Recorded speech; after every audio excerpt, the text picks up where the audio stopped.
Hello and welcome to the latest episode of the Testing Peers podcast, unless you're listening to this out of order, and I apologise, but you are welcome nonetheless. Tonight, I am joined by the usual crew. So say hello, Simon Pryor. Hello. David Maynard. Hello. Russell Craxford. Hiya. And I'm Chris Armstrong. Tonight, we're going to be talking about staying connected as testers, keeping connected. But before we dive in, we're delighted that Saffron QA continue to sponsor us. Saffron QA is a specialist, that's a hard word to say, apparently, in testing recruitment, offering permanent contracts and newly developed retained recruitment service. More details can be found in the show notes, or please reach out to Ben Letitia directly to find out more. So, Russell, what you got? Well, communication made me think networks. Don't know why. My brain leaps. And the networks made me think teams, because one of the most common networks is the group and people you work around. So what I was thinking, Mr. Piers, is, I don't know why I said Mr. Piers either. What I was thinking is teams. So what was the best team experience you can recall or share with us as a group? I'm curious. So it could be sporting, it could be work, it could be adventure, it could be anything teams related, really. I don't mean MS Teams, just to be absolutely clear here. It's removing the facetiousness from the group. I'm just looking at Chris's face. You know your thinking, audience. Yeah. Well, I'll start. I can remember way back when I was in year 5 in school, so I'd have been, about 9, 10? And we were playing in the Cambridgeshire Small Schools League of Football. And I scored a last-minute equaliser in the football to take us to penalties. And as a team, obviously as an individual, I thought it was great. But as a team, we actually played really well. We were like the smallest small school. There were 3 boys in my year. The fact that we were even able to compete and win anything was kind of pretty magical. And the fact that we then made it to the penalty shootout and the semi-final was also really exciting. I'd like to tell you that the penalty shootout was a success, but that would be a dirty lie, because I and several of my teammates did not even hit the target for the penalty shootout. But at the moment that we actually did that, it was the greatest achievement we'd ever had. I could have said other 11-a-side things, but I was thinking about the thing that was the most exciting. The first time I'd really been part of a successful sporting team. That was pretty exciting. For me, it was actually when I was a teacher, and I used to look after D of E, so we used to go walking as part of the expedition. And I remember being in charge of one particular group, and we were walking probably in the Peak District or something. It was a lovely summer's day.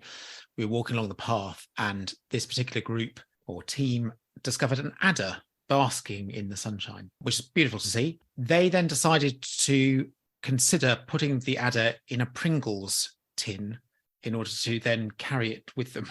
And it was my responsibility as the responsible adult to suggest that this wasn't a good idea. And so we then left the adder basking in the sun. My story really is from my time when I was in the cadets as a teenager, and I was part of the Bedfordshire and Cambridgeshire wing team that went to Nijmegen and completed the 100-mile march through the streets of the Netherlands.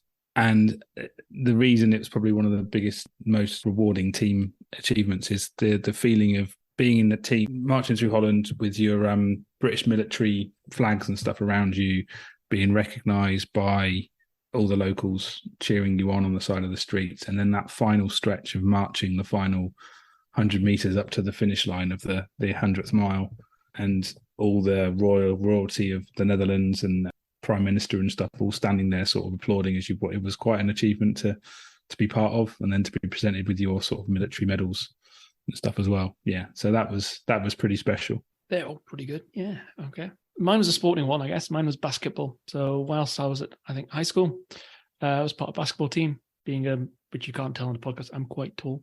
And Chris is nodding, vouching for my height. I was playing basketball from the school team, and we had an exhibition match with the local school. So local rivalries between 2 schools.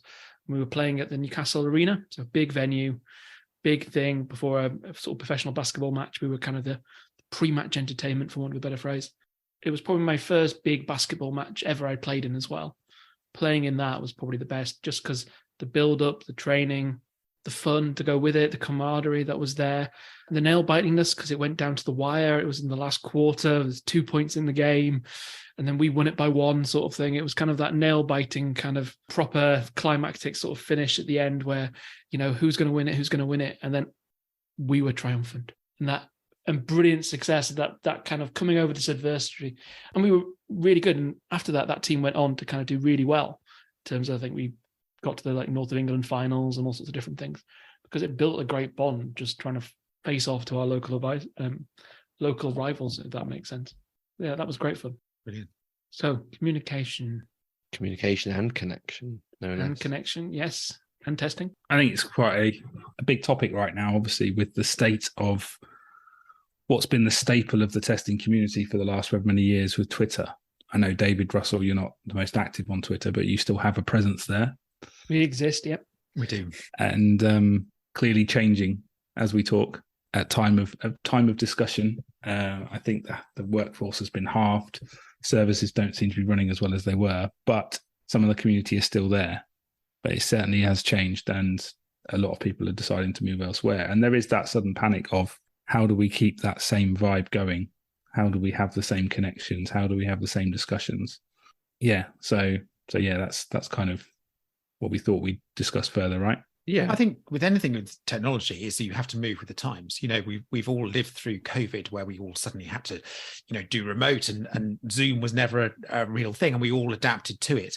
And I think that actually Twitter scenario is people are being reactionary to it. It's something that people can galvanize around in order to sort of react to it. And I think that things will change. People will splinter off potentially. And it depends on where the critical mass is, I think, to a certain extent, as to where the biggest people go. And at the moment, we're in a complete state of flux, as people don't know where it will actually settle. So I think it's a changing time. I don't necessarily think we can get away with the answer now, but I think, as with anything, think about when I was younger, and the internet was thing. Friends Reunited was a big thing, and and that was the communication channel. And then other things move on. The whole thing about technology is things change. As I said, things are in a state of flux. The problem we've got now is that there is just too many options. We're flooded with options for ways to connect with people. You've got, if it's not just instant messaging apps like WhatsApp and Telegram and Signal and Viber and goodness knows what else, there's also the Instagrams, the Facebooks, the LinkedIns, the Polyworks, the Snapchats, Mastodon. There's so many options that to find that one place where everyone is difficult, because actually one of the conversations that's happened out of the Twitter stuff is how accessible some of these places are. How easy is it to access things for people and find people? Because whereas a lot of people have moved on to Mastodon, for example, it's not so easy. My goodness, was I confused when I jumped on that place. Agreed, and I still don't really know what I'm doing. I'm with you on that. I think I'm still, whether it's just I haven't got the energy really to focus on it, I'm reluctant to move off Twitter completely. I think there's still going to be a need to have a presence on there. I still think there's enough of a voice on there at the moment that it's worthwhile, not just from a testing community, but any other community I'm part of as well. I looked at Mastodon. I set up a Mastodon account. Searching for people, you can only search for people on the server that you're connected to. You have to have specific addresses to find people on other servers. You can't just search for someone's username or find their toots or whatever their messages are called. Mm-hmm. It's one of those things that if that becomes the platform of choice, we'll obviously all learn how to play and do it properly. But at the moment, it feels like it's one step too far. And actually, I'm finding myself moving more back to LinkedIn, which I didn't think I'd say 6 months ago. And Slack. I might not always comment very often, but I always have our testing peer Slack open. And you're always watching us. I'm always watching, always reading. It's an interesting one. And I think there is that need to stay connected. There is that need to have the same voice around, have those conversations within our bubble and challenge each other, etc. It's worth trying to work out what it is even that we are looking for when we're talking about connection. Why are we trying to connect? What do we get from it? What's the value? What can we give? All those sorts of things. Because I think without that, just like in software development, without requirements, how are we going to find solutions? Like, And what is it that we find useful from any kind of these connections in our community? Because we don't have to just talk about Twitter as a thing. It's just a place where we happen to, Simon and I at least, have been quite busy. But what is it that we look for in connections for our community? Why do we come back for those? Why do we stay connected? And what do we need? I guess there's many things we look for, and different people look for different things, which is often why they go to different platforms, because different platforms provide different avenues for different sort of informations. For me, when I'm looking at kind of things, it's about connections and learning. It's about ideas, spreading them around and things like that. It's also about the connection. It's about hearing ideas from other people, not just YouTube talks. For example, I can Google YouTube talk and find what I'm looking for. It's the passive information that I get from other people out there, ideas that float around, rather than me finding the thing I'm looking for. It's the things I'm not looking for. It's learning the obtuse sort of things that you're not you're aware that you're looking for. But it's also making friends, making this sort of circle. And often because of that, you do end up in echo chambers a little bit. But that's kind of what I end up looking for, is kind of just new ideas, new talks to listen to, new things, just people that will share things that might be of interest, but I can control it ideally. I think for me, I'm very time poor. And so therefore I need to have a platform that can connect me, as Russell said, with interesting articles or interesting, relevant information as easily and as accessibly as possible. I don't want to have to I'm not a browser. I don't spend hours just trawling through looking for that nugget. I want that nugget to jump out at me. And so therefore I will surround myself with sort of like-minded people that can give me that information quite quickly. Yeah, I get that as well. And I think for me, Twitter has certainly become more of not just learning, but also sort of offering help to others and supporting others as well, which I think we do within our own confined community on the Slack group. And I've never really got on with the wider Slack groups, the ones that have got tens of thousands of people in. There's just too much noise. It's difficult to sort of make any headway with any conversations, etc. But I've always found Twitter easier, and others, and LinkedIn the same, to have those conversations and feel like you're supporting others and helping others. At the same time, as you both said, learning as well. It's easier to do that way because you don't know what you're going to find. You don't necessarily know what you're going to learn. You may set out just to browse and find an article on someone's posted on API testing or new form of automation or a new leadership style or a new this, that, and the other, that you had no intention of searching for that topic, but it just piques your interest while you're doom scrolling. Browsing. Yeah. And you come across it and you read it and you learn something from it. I've made some great connections by reading articles and then following up with the author and speaking to them more. It just opens up channels, avenues, doors, etc., to learn and meet new people. I'm going to say I've found that LinkedIn is quite good at certain information that you can learn. So you kind of learn about what's going on in your sort of marketplace in terms of businesses, opportunities, jobs more often than certainly something like Twitter. But you also find about talks a lot more. I see a lot more posted there than I do on Twitter. I find a lot more questions and answers, people helping each other. I find that more prevalent on different platforms, the Slack groups. So different things do attract different things. And that may be me as well. So I'm very passive with Twitter, as in I watch it. I don't really comment very often or add to it, but I do kind of scroll. I do see comments by other people. And this is, again, different people can interact with these communications in these places differently. Sometimes you can take, sometimes you give. Podcast is another way in which we actually communicate and share information. We haven't mentioned that yet, but we listen to podcasts too. We don't just talk on one. We go to conferences. These are all communications and networking and other events that we do to help share and spread. Twitter is only one avenue, one place. Oh, Twitter was, maybe I should say, who knows? It's still there. And actually, we've got all the other forms. At time of recording.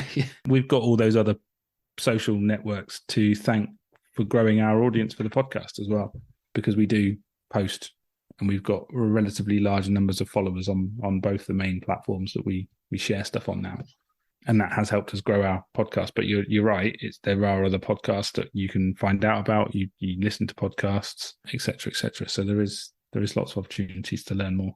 I feel like I'm just sort of in a weird period of mourning when you know something's going to happen, but it hasn't yet happened. Like it could be like if you've been in a relationship and you know it's going to end, but it hasn't ended yet. and you're just feeling sad about that thing, or if like someone's going to pass away and you know it's going to happen but it's not happened yet, and you're feeling just sad about this thing that you kind of feel is inevitable.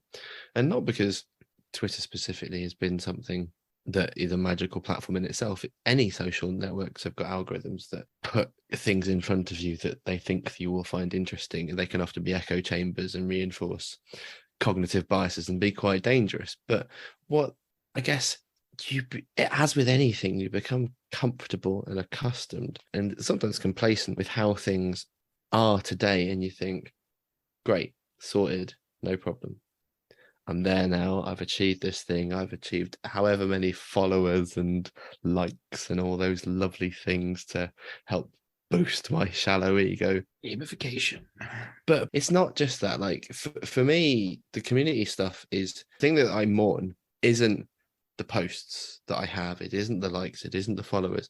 It's those connections with people and the fear that I'm not going to be able to establish that same ability to connect with those same people in a different forum.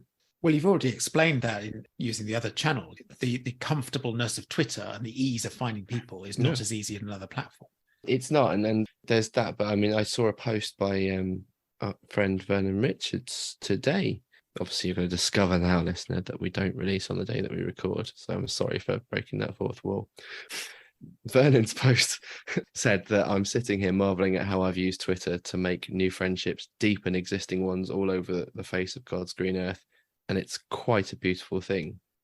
And I get that. I've had some really deep conversations and interactions and given and received amazing feedback and support on that platform, more so than I have done on Facebook, where people have broadly been people I went to school with and things like that, or LinkedIn, where everyone's being just professional.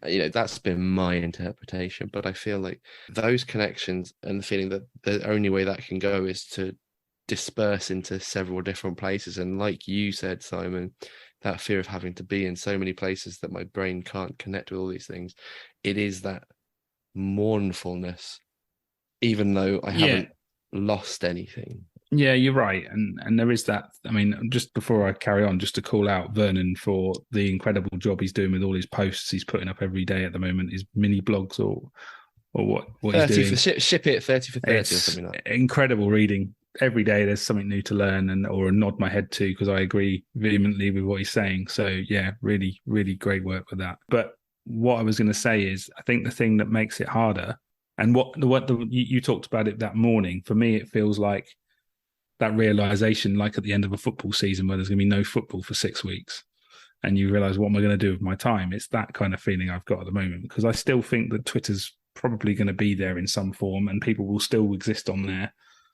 longer term. It's just this initial spat of everyone's going, oh, it's changing, I'm going to move somewhere else. And then it'll all die down and everything will level out a bit. I feel, I may be wrong, but there is that feeling of, it's not so much the close connections like you guys and the ones we talk to regularly, because I'll find my way to talk to those people. It's how I meet new people, or the occasional chat with people that I wouldn't necessarily have connected to, but I know of. I'm not going to go onto Mastodon and search out all these other people that are on random servers that I don't know the addresses of, because they weren't part of that. So you lose that wider connection. You use that ability to have a broader impact with things you say and things you learn and help, etc., etc. It feels, again, being very confined back to, this is your small circle that you're going to have any contact with, that's it. And that's where the other platforms like LinkedIn come in, because your posts pretty much go to the world when you post anything on LinkedIn, and as soon as someone else likes it, all of their it's a bit like reverse globalization. It is. Like when there was a Concorde and you could get to Los Angeles in 4 hours from London, all of a sudden those things, like, it's obviously bad for the world, so we shouldn't do it, but people feeling that the world's actually getting bigger and farther away again, and maybe that it's changing though. That's the Mastodon thing, for example, is a distributed model versus kind of a centralized control. It's saying actually everyone can have control, and it's giving the power back with that as a consequence, which is finding things. And there's a choice to kind of be had, and sometimes there isn't the perfect solution. It's a compromise between different choices we have to make. And doesn't mean there isn't another solution that's going to come around the corner, but the best equivalent right now is this distributed Mastodon system. And with it comes some limitations. With Twitter is some limitations, the owner being the main one there. The platform itself is very similar to what it was before. There's a blue tick, not blue tick, grey tick, grey, not grey. It's a yo-yo. Certainly, it's a good example of experimentation in production, and maybe how to do it in a more controlled way. And there's some voices that were banned that are suddenly back on there again, but maybe more. Well, there's a whole thing about like moderation and safe spaces, and actually that's something that topic, isn't it? but Mastodon actually in various servers has got codes of conduct per server and those sorts of things, but it's an open source things where collectively people sort of own that responsibility, whereas Twitter historically had been known to be quite good, if controversial in some people's eyes, at blocking, shutting down certain spurious allegations and shutting off people for those things. Yeah, there's been hit and miss, isn't it, really? And always is true with communications, because what one person sees as controversial, another one sees as free speech, what someone says is hateful, and someone else says is free speech, and so on and so forth. And, where are the lines? And I think the whole thing with Twitter was, should they be the ones that control it or not? Should it be completely free? And that's kind of the Mastodon rules. So Twitter is trying to move towards what kind of is almost there on the platform people are moving towards. It seems like I'm misunderstanding something, or there's a contradiction. There's obviously terms of use, but the local server owner is the one that has to police them. The group has to police them, which is kind of, if Twitter isn't policing them, that's kind of what's happening anyway. I think it speaks to that sort of like accessibility thing, because people could have just gone into Twitter and started using it, and those things would have been there to sort of look after it. Whereas Mastodon is kind of for the people, by the people, which is both good and not good depending on your context. Yeah. But I guess trying to not explicitly talk about Twitter too much. It's hard. It is hard. We don't want to get in trouble, do we? But there's also very many ways that we do stay connected with people, both in person. There's the testers hangout in its various derivations.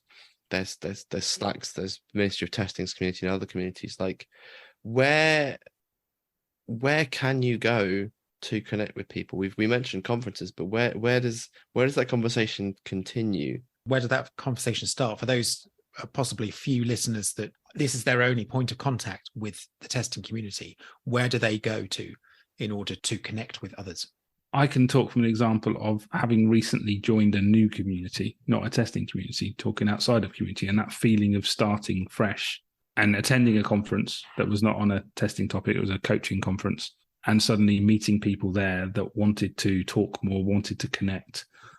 The conference has its own forum that is set up as part of the conference, and people are talking quite frequently on there, and it just feels like a whole new buzz with a community that's almost starting up. But with the testing world, I think it is going to be a case of it will be LinkedIn. It will still be Twitter to some extent, because I'm still getting Twitter followers now that are new testers that are joining the industry that want to learn more. They're following you, Simon? Should we educate them? Yeah, I know. They must have just been given my name by a long list of people. I'm joking, don't worry. But nothing beats actually having that contact with someone in person, or having that ability to have a video call with one individual, rather than just that faceless comment post on a social media site. So I would always encourage that anyone new to industries would try and find someone in the industry that that you can learn from, that you can reach out to. It may be that you have to search for them via a social media channel first, but then actually make that contact. Don't just stick behind the posts. Try and put a name to a face and learn from someone individually. That's the best way to start to feel part of a community and build up those connections one by one, rather than doing it on mass scaling. I would echo that, and do befriend them on your favorite channel, but actually then look at who they are friends with, or what groups they're associated with. If you admire someone enough to actually follow them or contact them on there, then there may be other things that will enable you to move forward. And that's always a good place to start. There's a couple of other places we haven't really talked about. So it's like local communities. There's meetups, there's IT networks. Where I am, there's something called Dynamos, things like that. There's like local conferences that you can do as well, smaller things. There's forums. There's testing forums. Ministry of Testing have obviously got the club, which is fantastic. Yep. And they've got their accompanying Slack instance. There's a Discord for the testers hangout. There's various communities of practice that exist either within single organizations or cross, like, like you said, meetups and such. There's other communities as well. There's Test Tribe, there's Synapse, Test Chat. They've either got Discords or they've got Telegrams or they've got Slacks. It really is about connecting with people and finding out where they hang out effectively and joining in some form. But, it can be overwhelming, especially, we started small. We're still relatively small in our community. We've deliberately kept it that so that we don't feel overwhelmed trying to moderate large amounts of posts, etc. But we've also done it because we're building a community that we feel is the sort of within the ethos of the testing peers. And that is what a lot of these communities are doing. They're trying to build and grow in the right way. Identity, values, belonging, community, all those good things. And I guess the problem is it's very overwhelming for new folk to get involved. It's very overwhelming for people that have been in the industry for a while. It's never ending though. I think we started this by saying it's an evolution, the communications and the different techniques, technologies, and so on.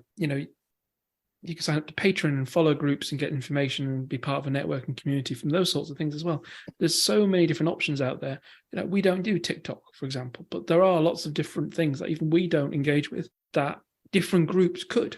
Like another generation of people coming up might find YouTube. I speak to a lot of people that tell me YouTube is how they kind of follow testing and learn about it. It's not something I've done. No, I've never done that either. But you can create groups and share content pretty much by email groupings, simply as that. Chains, we've started off, I think, with WhatsApp, and then we moved on to different platforms to find things that work for us.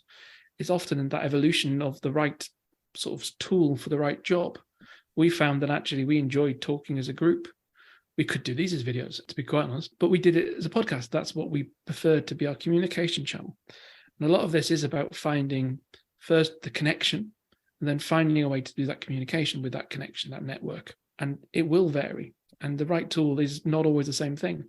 And I've got networks at work. I've got friends I'll bounce ideas off that I'll call, some I'll message, some I'll meet in person for coffee. There's so many different varieties of it. And it's about trying not to exclude any, but using what works and learning from those experiences in the process. I think you're absolutely right. And I think you highlighted a good point there, is that obviously we all have different learning styles, and some are auditory, some are written and whatever.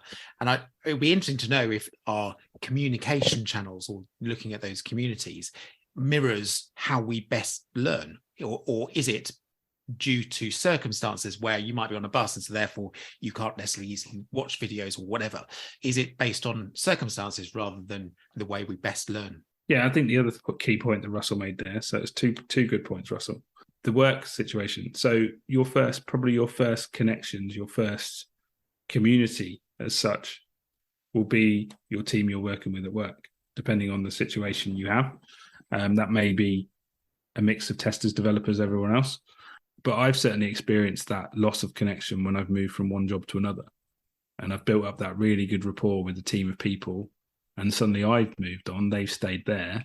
I then suddenly feel quite awkward, getting back in touch and trying to arrange meeting up, because we used to meet up during work time, and now I'm suggesting meeting up It took me a few years to talk to David after he left, I'll be honest with you, when I worked with him. Same thing when people leave you. Well, the big question is, if we didn't start this podcast, would we be speaking again after your brief stint working with me? But anyway, the point is, the connection can sometimes feel very strange, trying to keep that alive. And sometimes it is about starting those new connections and evolving. So it's like life is fluid, so are relationships are fluid. Yeah. I think the thing is, what is important to us is that sense of there is more than one testing community, but there is, broadly speaking, a testing community. And the values in that are, we want to better our craft, give it a better platform, and improve ourselves and others, and learn from other people, give feedback, receive feedback. That's the beauty of community. And we find pockets of that where we feel that we belong. And I think the thing that terrifies me is feeling like I belong nowhere. And relationships, we're humans, relationships are super important in any way, shape, or form, that we have them with both friends and family and co-workers and colleagues and all those sorts of things. If we don't if we are human social animals by default. We believe that our craft is one that's built on social interactions and advocacy for people. And so we're sort of driven by those things.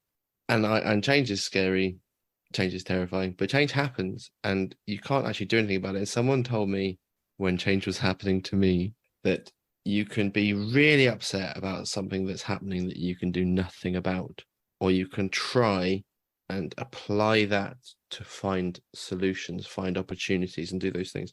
And in your head, that's totally logical. In your heart, maybe not. But that's why we support each other. That's why we share things. That's why we seek support and activity, accountability, and all those pieces. And, we said testing peers aren't going to disappear from certain social networks at this moment in time. But at some point, our own mental bandwidths may mean that we cease to post for a year and a half, like Instagram. Longer on Facebook. It could happen, and we need to be held accountable if we're doing things that are helpful.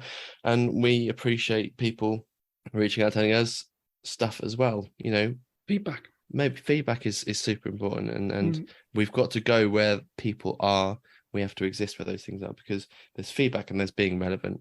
I think nothing would hurt me more than us just telling the same old stories repetitively to the point where no one's going to pay attention and just think we're just those people who just repeat the same old things all the time. You've not listened back to our podcast then? Yeah, I'm sure we've said the stories we mentioned earlier. I had something about context and something about culture and culture fit or something, but who knows? Never said them before. I think that's a fantastic end to this episode, talking about being connected. I think that we have mentioned all our regular channels that people can connect with us. So that's LinkedIn, Twitter, mentioned Instagram right at the end, Facebook. Please do look for us, Testing Peers, on all those channels and get connected with us. You can also go onto patreon.com and help support us keeping this podcast going. And again, we thank Saffron QA for continuing to sponsor us to allow us to continue. So thank you for connecting with us. Thank you for a fantastic chat again for everybody. And we look forward to welcoming you back in a couple of weeks' time. For now, it's goodbye from the Testing Peers. Goodbye.